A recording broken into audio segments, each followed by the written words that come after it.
sommes pas en quête de poste en acceptant de rentrer dans la transition. Mais du point de vue stratégique, on a pensé, on continue de penser que c'est important qu'on y soit pour apporter des garanties, de l'assurance aux partenaires internationaux qui soutiennent le Gabon, parce que nous sommes encore en transition. Nous n'avons pas encore gagné la CEAC. Et je ne pense pas qu'ici au Gabon, en tant que les acteurs de la société civile ont quitté la transition, serait de nature à conforter les partenaires du Gabon. Donc, nous demeurons dans les organes de la transition pas parce qu'on a faim, ou bien parce qu'on a un poste, on cherche des postes. On demeure parce qu'on est demandeurs de ce combat. C'est nous qui, pendant plus de 30 ans, nos parents, nous-mêmes, qui nous sommes battus pour qu'on soit libérés. Et on estime que ce n'est pas à nous de fragiliser la transition. Mais nous ne sommes pas là parce qu'on recherche des postes. Je parle ici devant témoins. Les responsables de la transition me suivent. J'ai demandé à être en dehors des organes de la transition. Je parle ici devant témoins. Parce que j'estimais que j'avais un travail que je n'avais pas fini en ce qui est de l'éveil de conscience. Mais les conseils étant, parce qu'à un certain niveau, quand tu ne t'engages plus pour ta personne.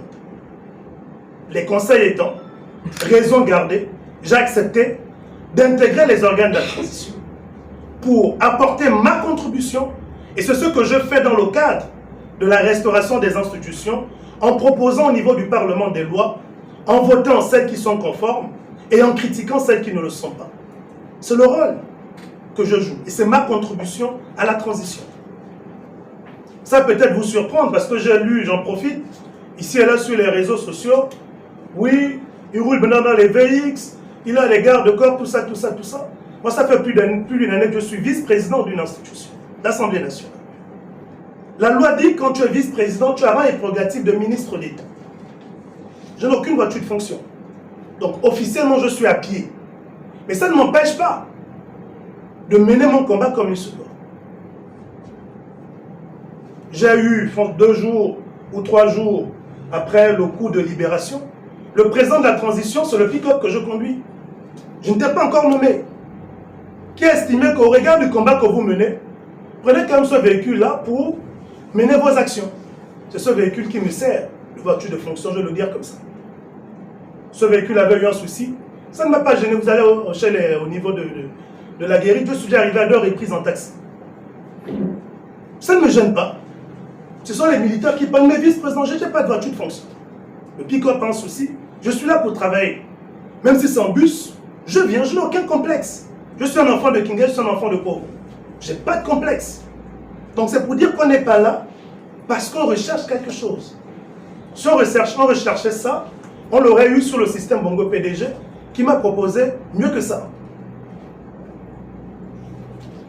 Notre engagement au sein des organes de la transition s'inscrit donc dans la continuité de ce combat pour un Gabon nouveau que j'estime ne peut pas se construire sans nous en tant qu'acteurs de la société civile.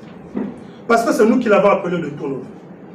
C'est donc fidèle au vœu de contribuer au succès véritable de la transition que nous ne cesserons d'attirer l'attention chaque fois que cela est nécessaire du président de la transition et des militaires du site. Pour revenir aux aspects précis de cette conférence de presse, nous pouvons noter ceci. S'agissant du référendum, retenons que 1. Ne laissez pas le PDG vous faire croire qu'ils sont porteurs du oui au référendum. Car accepter serait reconnaître que votre cerveau demeure guidé par ce parti. Ce ne sont pas eux qui portent le oui. Ils ont commencé à crier oui au référendum. On a même pas commencé à rédiger la Constitution. Ils disaient oui à quoi? Il y a eu le comité constitutionnel qui a produit l'avant-projet, 194 articles. Ils ont crié oui. Le comité, la constituante a produit son rapport, 185 articles. Non, 174 articles, je pense. Ils ont crié oui. C'est la bonne constitution. J'ai appris que le gouvernement, le CETRI, la constitution qu'ils ont produite au sorti de leur examen, je pense que c'est 194 ou 185 articles. Ils ont dit oui, mais ils disent oui finalement en cours. Donc ne vous laissez pas berner et ne donnez pas au PDG la propriété du oui au référendum. Parce que j'ai entendu certains dire, si le PDG vote oui, moi je vote non. Si le PDG vote non, moi je vote oui. Mais comment dans un pays qui a été libéré d'un système, les pensées sont encore orientées par rapport au discours du PDG. Si le PDG va à gauche, je vais à gauche. Si le PDG va à droite, je vais à droite. Donc c'est le PDG qui continue de diriger l'esprit de ses compatriotes. C'est assez étonnant. À travers leur campagne au oui, hors délai, réjouissez-vous du fait que le PDG et ses alliés vous confirment simplement le courant philosophique de leur école de pensée basée sur le culte de la personnalité. Je me serais inquiété. Je me serais inquiété si le PDG n'avait pas agi ainsi en faisant oui et en violant les normes. Je me serais inquiété. Parce que cela aurait sous-entendu qu'ils ont changé. Mais, Dieu merci, ça demande qu'ils n'ont pas changé. Pourquoi? Parce que leur philosophie s'appuie sur la violation des lois, en matière notamment de campagne électorale et de code électoral. Car c'est la seule chose pour laquelle le mérite est reconnu au PDG. Et je m'engage, d'ailleurs, à faire un plaidoyer. Un plaidoyer pour que le prix Nobel en matière de violation des règles démocratiques soit décerné au PDG. Parce qu'après plus de 30 ans d'exercice, à violer, alors là de façon extraordinaire les lois, je pense qu'il est important que le comité Nobel pense à décerner un prix au PDG. Parce qu'il le mérite. Et il le confirme encore à travers cette campagne au oui hors délai. Chers compatriotes, attendez le texte, lisez-le et prononcez-vous objectivement. Si le texte consacre une évolution de notre gouvernance, c'est naturellement que nous voterons oui. Et dans le cas échéant, nous voterons non ou nous nous abstiendrons. C'est cela avoir le bon sens et la sagesse, comme pouvait le rappeler le chef du département communication de la présidence de la République lors de sa conférence de presse. Je cite, « C'est manquer de sagesse que d'appeler à voter oui ou non sans avoir lu la version finale. Laissons ceux qui manquent de sagesse continuer dans ce qu'ils savent faire de mieux. Tromper le peuple, l'abrutir, violer les lois pour paraître sage. Laissez cela au PDG.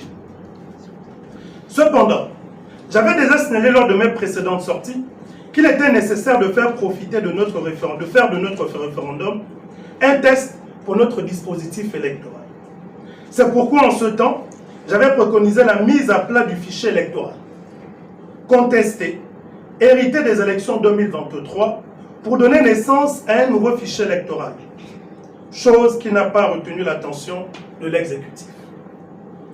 Une fois le projet de constitution publié, je m'engage aux côtés de mes pairs de la société civile à le vulgariser, à la faveur de rencontres citoyennes démonstratives, en comparant toutes les révisions depuis 1994 au projet de constitution pour permettre à chaque Gabonais d'avoir un regard objectif sur ce texte.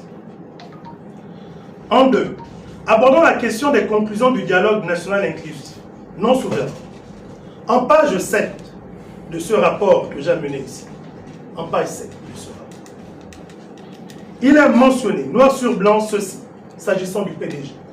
C'est le seul parti qui a eu des recommandations dans le rapport. Le seul, il n'y a pas eu de parti. Ces recommandations disent 1. Suspendre le PDG ainsi que ses alliés de 2016 à 2023 pour une période de 3 ans avec effet immédiat. Deuxième conclusion.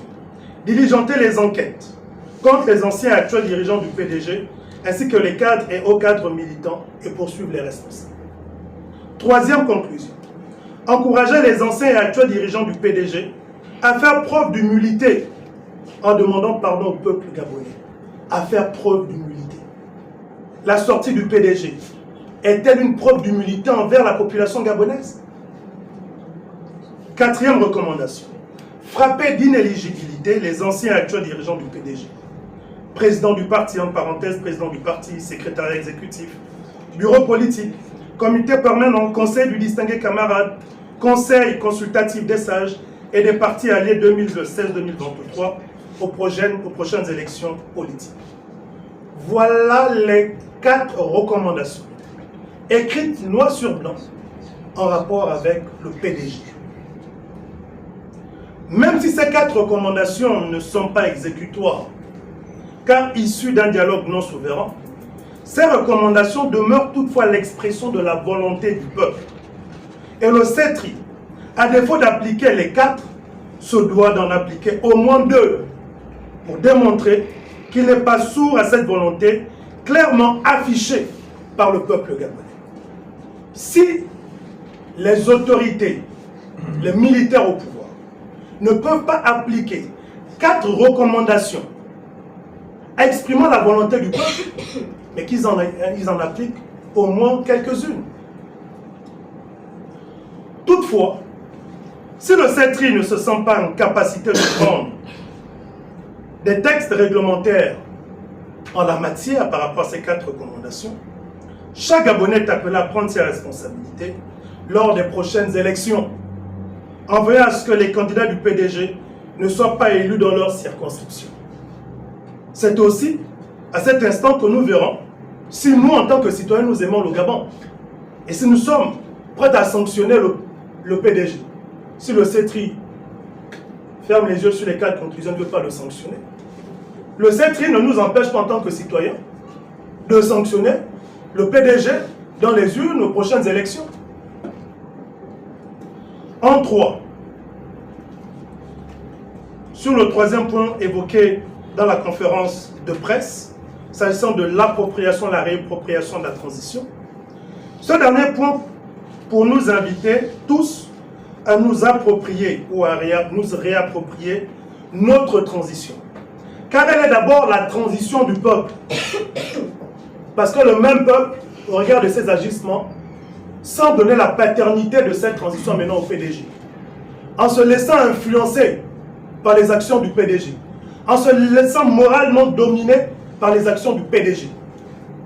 C'est d'abord notre transition. Et c'est à nous de nous battre pour le faire entendre aux autorités de la transition. Donc la transition est d'abord nôtre, avant d'être celle des militaires. Les militaires ont donné un gros coup de pouce en faisant tomber le gros arbre dénommé système Bongo PDG. Même s'il n'est pas tombé comme on le voulait.